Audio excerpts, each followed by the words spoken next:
Hello and welcome to all our viewers in Nigeria and around the world to News Cycle on Global Television, coming to you live from the nation's capital, Abuja. I am Ramsey Enoch. A quick reminder that Global Television is on DSTV channel 365 and free to air on Nincomsat. President Bola Tinubu has officially signed a bill establishing the Federal University of Environmental and Technology in Ogoni, Rivers State. A special advisor to the President on Policy and Communication, Boala Daniel, emphasized the moves aligned with the Tinubu administration's Renew Hope agenda, which prioritizes correcting past inequalities and building inclusive institutions for balanced national development. The success of any government and constituted authority can only be fulfilled if subordinates align themselves with the vision and aspiration of the leadership. This is the call at the special Thanksgiving Mass organized by Mother of Benue State Governor, Mama Martina Alia, for all appointees under Governor Hyacinth Alia's administration, held at the Chapel of Grace, Government House, Makurdi. Correspondent Felicity Ndere was there for Global Television, and here is her report. Of the governor noted that the Thanksgiving Mass is a gesture of profound gratitude to God for his continued guidance and protection for all appointees in the administration of Governor Alia for their tireless dedication to the progress and development of the state. The special event is also to appreciate God's mercy in sparing the life of the principal private secretary to the governor, Dr. Emmanuel Chingi, for surviving a domestic accident. In line with the Holy Scriptures, which urge Christians to offer a sacrifice of thanksgiving and fulfill their vows to the Most High, the family gathered to give thanks. Working together, understanding his vision, and doing what he wants you to do for the benefit of the people of Benue is very important. But another important element is the interministerial cooperation. There must be cooperation among the appointees. Some speakers and representatives of groups in their remarks appreciated the governor's mother for seeking God's presence in her son's administration. Governor Hyacinth Alia in his remarks stated that the state has over the years gone through so much, stressing the need to examine the progress made by the state and called on everyone to recommit and rededicate themselves as ambassadors of the state. The governor noted that his administration will continue to be guided by the principles of rules, processes, and procedures, and thanked his appointees for understanding his unquenchable stance for good governance, insisting that good governance must be demystified to make things work better. The import of this Thanksgiving, even to me, demonstrates the fact that there's so much more we can do for the state. If all of us are committed, if all of us are rededicated and recommit ourselves, to fostering Benue forward and for projecting the ideologies that promote the growth and prosperity of the state, that would be a huge, tremendous difference. There's so much we can do to add value to our state. There were presentation of a souvenir to the mother of the governor for remembering those serving under her son as the governor of Benue State. From the Chapel of Grace at Benue State Government House, Makurdi, Felicity Ndere reporting for Global TV News. The Nigerian Police Force, in a series of operations across the country in January, has arrested 237 armed robbery suspects, 162 kidnapping suspects, 240 murder and homicide suspects, 53 individuals for unlawful possession of prohibited firearms, 130 rape suspects, and 123 suspected cultists. During a press briefing in Abuja, the Force Public Relations Officer ACP Olumuyiwa Adejobi highlighted key achievements, particularly those of the Federal Intelligence Department and Intelligence Response Team, Abuja. Kike Lomo Okere has more. The Force Public Relations Officer, Muyiwa Adejobi, announced the arrest of an 8-member gun-running syndicate, including Joseph Tara, Victor Ali, Abua Yusuf, Bako Isa, Salamatu Ilya, Solomon Gabriele, Musa Arene, and Beatrice Chong. Investigation reveals that Salamatu Ilya had sold 900 rounds of AK-47 ammunition to Bako Isa, who later sold 700 rounds to Victor Pam. In another operation, Amos Sunday Gang was arrested for illegal possession of firearms. He claimed to have found a pistol hidden in the cushion of an apartment he rented in Congo, Russia, Jos, Plateau State in 2021, but failed to report or surrender the weapon. Recovery of 172 various firearms, 3,134 ammunition of various calibers.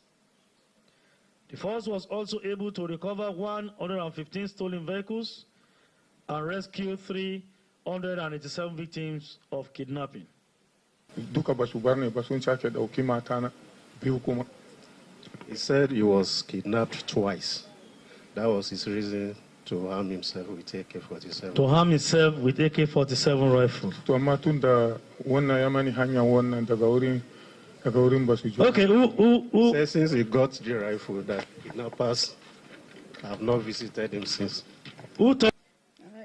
I'm arrested because I gave Baku Isa ammunition to sell. You gave him ammunition to sell for you? Yes, sir.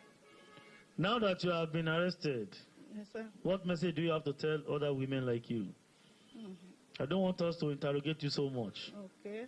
As a woman, as a mother. You have children? Yes, sir. How many children do you have? One daughter. One daughter? Yes, sir. Another girl? Yes, so sir. What message do you have for women like you? I regret this thing, honestly.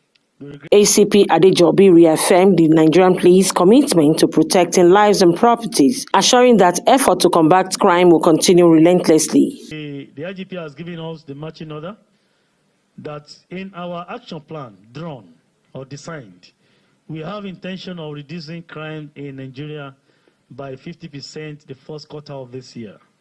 And this is achievable with your support, with the cooperation of everybody, every sector of our community, of our society.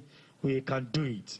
It's our target, and we are moving towards achieving this goal. Exhibits displayed during the briefing include a locally made pistol, a semi-automatic pistol, 2 rounds of 7.88 mm live ammunition, an AK-47 rifle, 8 fabricated AK-47 rifle, 4 fabricated revolver guns, 3 fabricated semi-automatic pistol, 2 AK-47 magazine, and 1,121 rounds of live AK-47 ammunition.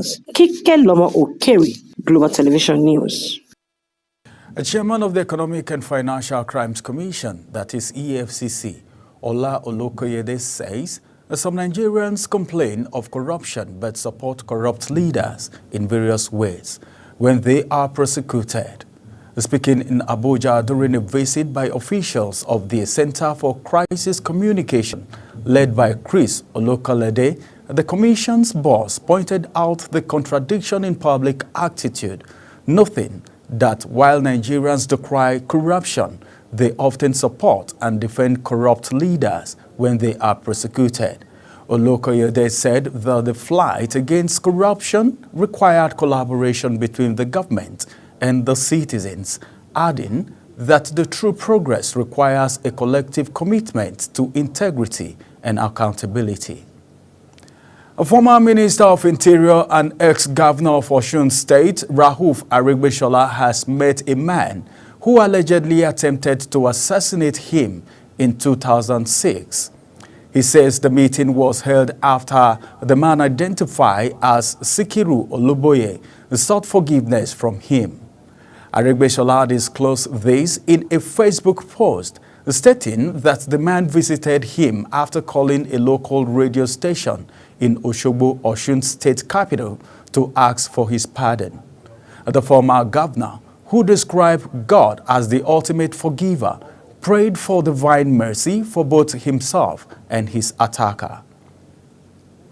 The Edo State House of Assembly has urged the State High Court to affirm the suspension of chairmen of the 18 local government areas of the state. In a suit filed on January 28, 2025, the House seeks a declaration that by virtue of the provision of the Section 20B of the Local Government Law 2000 Edo State, the first claimant has the power to suspend a chairman and or vice chairman of a local government council in Edo State. The House held on December 17, 2024, suspended all the local government chairmen and their deputies for what it described as insubordination to Governor Monday Okpebholo. The personal assistant to President Bola Tinubu on constituency affairs, Khadijat Karim, has urged youths, particularly students in the Southwest, to take full advantage of the federal government's student loan program to support their education. Speaking at a town hall meeting with key stakeholders in Oyo State, held at Koitol Hotel, Ikolaba, Ibadan, Karim expressed concern over the low participation of students in the region compared to other parts of the country. She emphasized that the loan does not require collateral, only a letter of admission, and urged parents and guardians to inform their children about the opportunity. Following the confirmation of an Ebola virus disease outbreak in Uganda, the Nigerian Center for Disease Control and Prevention has intensified surveillance at the country's point of entry, including airports. The agency also advised Nigerians to avoid non-essential travel to affect countries. In a public health advisory issued by the NCDC Director General, Dr. Jide Idris, the agency emphasized that there are currently no reported cases of Ebola in Nigeria. Meanwhile, the National Orientation Agency in Bayelsa says it has commenced sensitization to alert the residents of an outbreak of cholera in the state. It was reported that the statewide sensitization followed a confirmation of the outbreak by State's Commissioner for Health, Professor Seyafa Brisebe, on January 26th. The acting state director of NOA in Bayelsa, Grace Olabio, in a statement, called on residents to be vigilant and emphasize better hygiene. A US-based Nigerian cardiologist, Dr. Ikena Irene, reportedly held his estranged partner and their children hostage at gunpoint for 3 hours before taking his own life when police arrived. His father-in-law, Francis Van Lare, has alleged the tragic death of 36-year-old cardiologist has sparked intense debate and widespread reactions from Nigerians both at home and abroad. Initially believed to have taken his own life due to financial strain from a $15,000 monthly child support ruling, new revelations suggest that his final moments were far more disturbing. Troops of the 6th Brigade Nigeria Army and Sector 3 of Operation White Stroke have successfully dismantled a notorious bandit camp in Agwambala, Gambari, within the Karimu Lamido local government area of Taraba State. The brigade's acting spokesperson, Captain Oni Olubande, in a statement says the operation was executed following credible intelligence on the movement of suspected bandits in the area. Upon reaching the camp, the troops came under fire but swiftly responded, neutralizing one bandit. In a surprising turn, 23 others, comprising 19 men and 14 women, surrendered without resistance. You are watching the live broadcast of News Cycle on Global Television, coming to you from the nation's capital, Abuja. When News Cycle returns, the federal government says it spends 200 billion naira to subsidize electricity monthly. We shall bring you those details as well as that of foreign and sports stories right after the break. Please stay with us.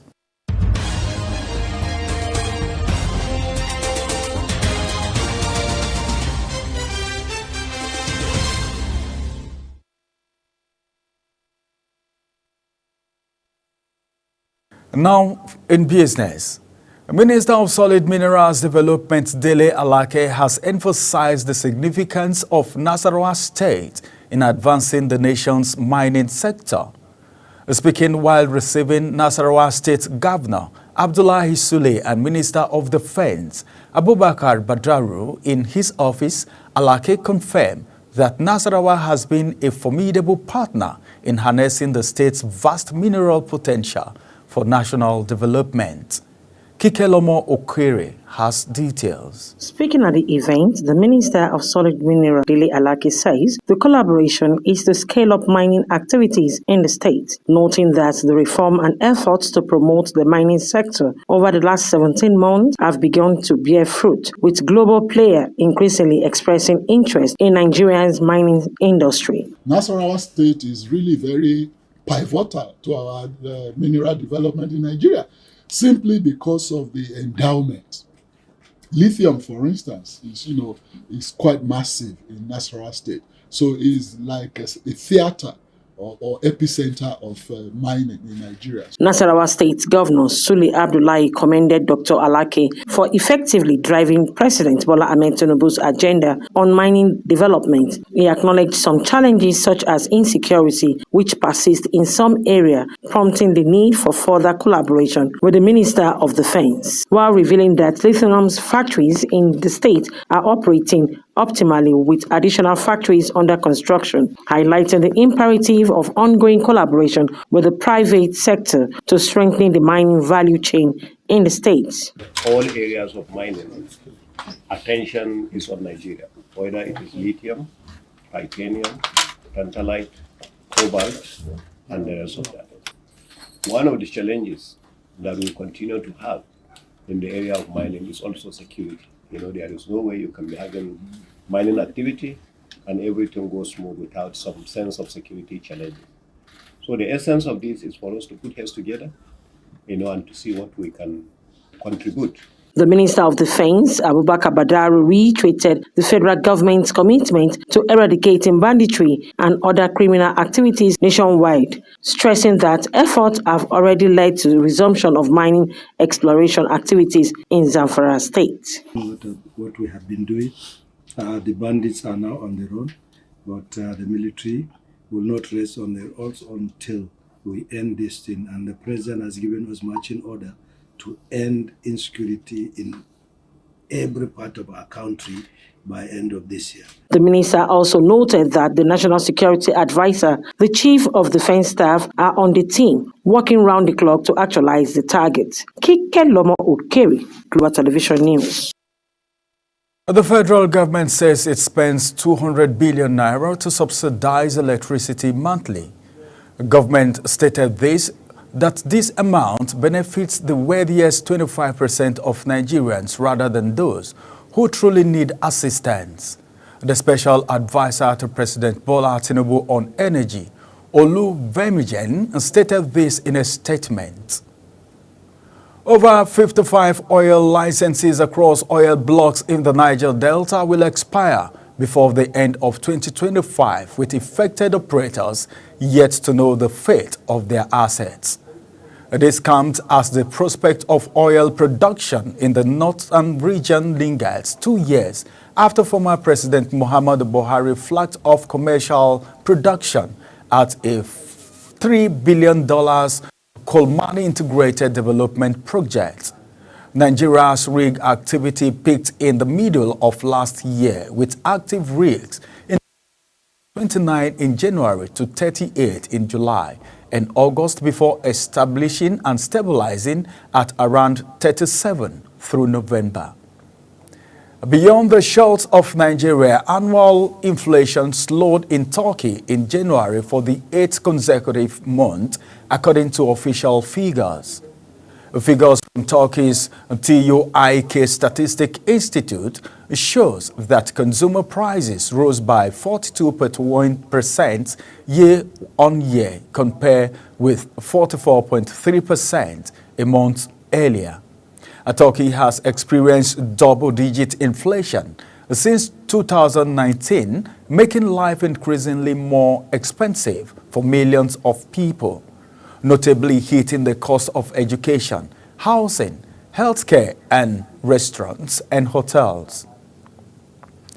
European stocks slump at the open Monday after U.S. President Donald Trump says he would impose EU tariff after launching trade wars with Canada, China, and Mexico. The Paris and Frankfurt stock market initially shed more than 2%, driven down by heavy losses for automakers, while London's drop was less sharp after Trump indicated that Britain will likely avoid immediate tariffs. Around 20 minutes after the open, markets were slightly firmer, with Frankfurt down 1.6% and London losing 1%. The federal government has emphasized the importance of states committing 10% counterpart funding to qualify for participation in the Rural Access and Agricultural Marketing Project. The Minister for Agriculture and Food Security, Senator Aliu Abdullahi, stated this during the opening section of the 8th Rural Access and Agricultural Marketing Project Implementation Support Mission held in Abuja. Abdullahi underscored the crucial role rural access and agricultural marketing projects plays in transforming rural agriculture by improving access to enhancing infrastructure. And on the a dispute between the United States Agency for International Development and a government task force after two security officials were placed on leave for denying access to representatives from Department of Government Efficiency, a task force led by Elon Musk. Following the incident, Musk, via his social media platform X, openly criticized USAID, calling it a criminal organization and stating, "Time for it to die."